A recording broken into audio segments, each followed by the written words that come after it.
എൻസൈക്ലോവിങ്സിന്റെ പുതിയൊരു വീഡിയോയിലേക്ക് നിങ്ങൾക്ക് ഏവർക്കും സ്വാഗതം. ഈ വീഡിയോയിലൂടെ നിങ്ങളുമായി ഷെയർ ചെയ്യുന്നത് നമ്മുടെ സംസ്ഥാനത്തെ സ്ത്രീ സുരക്ഷാ പെൻഷൻ പദ്ധതി അമ്മമാർക്ക് പ്രതിമാസം 1000 രൂപ വീതമാണ് ധനസഹായം ലഭിക്കുന്നത്. അപ്പോൾ ഇതുമായി ബന്ധപ്പെടുത്തിയുള്ള ചില പ്രധാനപ്പെട്ട അപ്ഡേറ്റുകളാണ് ഈ വീഡിയോയിലൂടെ ഷെയർ ചെയ്യുന്നത്. നമ്മുടെ വീഡിയോസ് ആദ്യമായി കാണുന്ന സുഹൃത്തുക്കളാണെങ്കിൽ ആദ്യമായി തന്നെ ചാനൽ ഒന്ന് സബ്സ്ക്രൈബ് ചെയ്യുക. അപ്പോൾ നമുക്ക് വിശദാംശങ്ങളിലേക്ക് കടക്കാം. നിലവിലെ 10 ലക്ഷത്തോളം വരുന്ന ആളുകൾക്ക് 1000 രൂപ വീതം ആദ്യ ഗഡു വിതരണ ഉദ്ഘാടന ദിവസം തന്നെ അക്കൗണ്ടിലേക്ക് ലഭ്യമായി.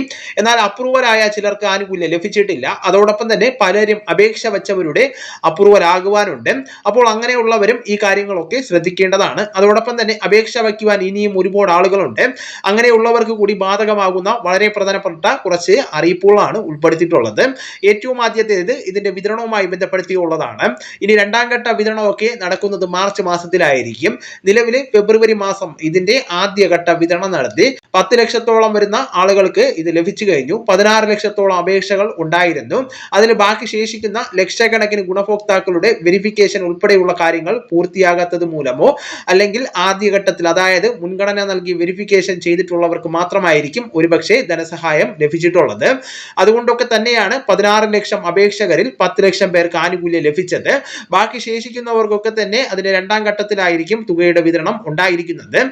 ആദ്യം അപേക്ഷകൾ വയ്ക്കുക. പേരിൽ പൊരുത്തക്കേടുകൾ ഇല്ലാതായിരിക്കുന്നതിന് വേണ്ടി അതോടൊപ്പം തന്നെ നമ്മുടെ പ്രായം തെളിയിക്കുന്ന വിവിധ ഡോക്യുമെന്റുകൾ അതെല്ലാം കൃത്യമായിട്ട് തന്നെ ശ്രദ്ധിക്കേണ്ടതാണ്. അപേക്ഷയിൽ ഒരുപാട് റിജക്ഷൻ വന്നതിന്റെ കാരണം ഇത്തരത്തിലുള്ള പല കാര്യങ്ങളാണ്. അതായത് രേഖകളിലെ പൊരുത്തക്കേടുകൾ നമ്മൾ സമർപ്പിച്ചിട്ടുള്ള രേഖകൾ അതായത് അപ്ലോഡ് ചെയ്തപ്പോൾ ക്ലാരിറ്റി ഇല്ലാത്തത് അങ്ങനെ പല കാരണങ്ങളാൽ അപേക്ഷ റിജക്റ്റ് ആയിട്ടുണ്ട്. റിട്ടേൺ ടു സിറ്റിസൺ അതായത് ഗുണഭോക്താവിന് തന്നെ തിരികെ മടങ്ങുന്ന ഒരു സാഹചര്യം അത് അറിയണമെങ്കിൽ പോലും സ്റ്റേറ്റസ് പരിശോധിക്കേണ്ടതാണ്. സ്റ്റേറ്റസ് പരിശോധിക്കുവാനുള്ള സംവിധാനം കെ-സ്മാർട്ടിലുണ്ട്. നമ്മൾ ഓൺലൈൻ സർവീസ് സെന്ററുകൾ വഴി അക്ഷയ, ജനസേവ, കോമൺ സർവീസ് സെന്ററുകൾ വഴിയൊക്കെ ആയിരിക്കും അപേക്ഷ വെച്ചത്. അങ്ങനെയുള്ളവരെ ബന്ധപ്പെട്ട് ഓൺലൈൻ സർവീസ് സെന്ററുകളിൽ ചെല്ലേണ്ടതാണ്. അവിടെ സ്റ്റേറ്റസ് പരിശോധിച്ച് കാര്യങ്ങൾ മനസ്സിലാക്കേണ്ടതാണ്. അങ്ങനെ അപ്രൂവൽ ആയവർക്ക് ഇതുവരെ തുക കയറാത്തവർക്ക് മാർച്ച് മാസത്തെ ഗഡുവിനോടൊപ്പം തന്നെ ആനുകൂല്യം ലഭിക്കുന്നതാണ്. ഇനി നിലവിൽ ഇപ്പോൾ ആദ്യ ഗഡു ലഭിച്ചവർക്ക് രണ്ടാം ഗഡുവായിട്ടുള്ള 1000 രൂപയും ആ ഒരു സമയത്ത് ക്രെഡിറ്റ് ആകുന്നതാണ്. ഇനി അതോടൊപ്പം തന്നെ അപ്രൂവൽ ആകാത്തവർക്ക് അതിന്റെ വെരിഫിക്കേഷൻ എല്ലാം തന്നെ ഈ ഒരു മാസങ്ങൾ നടക്കുകയാണ്. സ്റ്റാറ്റസ് പരിശോധിച്ചെങ്കിലേ ഇതൊക്കെ മനസ്സിലാക്കുവാൻ സാധിക്കുകയുള്ളൂ. അപ്പോൾ വളരെ പ്രധാനപ്പെട്ട കുറച്ച് കാര്യങ്ങൾ ശ്രദ്ധിക്കേണ്ടതാണ്. ആനുകൂല്യങ്ങൾ വാങ്ങുവാൻ ഇനിയും അവസരമുണ്ട്. അപേക്ഷകൾ അവസാനിച്ചിട്ടില്ല.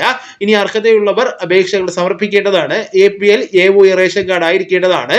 35-നും 60-നും ഇടയിൽ പ്രായം ഉണ്ടായിരിക്കേണ്ടതാണ്. അതോടൊപ്പം തന്നെ നമുക്ക് ക്ഷേമ പെൻഷന്റെ മറ്റ് ആനുകൂല്യങ്ങളോ സർക്കാരിന്റെ സ്ഥിരം താൽക്കാലിക കരാർ ജോലിയോ ഉണ്ടായിരിക്കുവാൻ പാടില്ല. വളരെ പ്രധാനപ്പെട്ട ഈ വിവരങ്ങൾ നിങ്ങളുടെ സുഹൃത്തുക്കളിലേക്കും മറ്റ് ഗ്രൂപ്പുകളിലേക്കും കൂടെ ഷെയർ ചെയ്യുക.